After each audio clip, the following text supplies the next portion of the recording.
জাতীয় দলের অভিজ্ঞ ক্রিকেটার মুশফিকুর রহিমের পরিবারে নেমে এসেছে গভীর শোকের ছায়া। কক্সবাজার সমুদ্র সৈকতে গোসল করতে নেমে নিখোঁজ হওয়ার ১৬ ঘণ্টা পর উদ্ধার হল তার ভাতিজা আহনাফের মরদেহ। বগুড়া জেলার বাসিন্দা আহনাফ পরিবারসহ বেড়াতে এসেছিলেন কক্সবাজারে। গতকাল দুপুর ২:৩০টার দিকে তিনি বন্ধুকে নিয়ে সুগন্ধা পয়েন্টে গোসল করতে নামেন। প্রবল বৃষ্টি এবং উঁচু ঢেউয়ের কারণে তিনজনই সমুদ্রে ভেসে যান। লাইফগার্ড সদস্যরা তাৎক্ষণিক উদ্ধার অভিযান চালিয়ে দুজনকে জীবিত উদ্ধার করতে সক্ষম হলেও আহনাফ নিখোঁজ ছিলেন।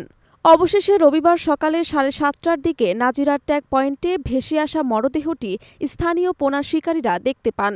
খবর পেয়ে লাইফগার্ড কর্মীরা দ্রুত ঘটনাস্থলে পৌঁছে মরদেহ উদ্ধার করে কক্সবাজার সদর হাসপাতালে মর্গে পাঠান।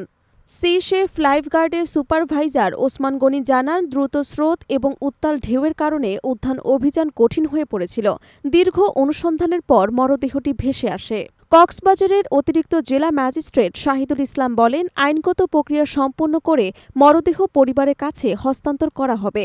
এই ঘটনায় পুরো পরিবারে নেমে এসেছে শোকের ছায়া।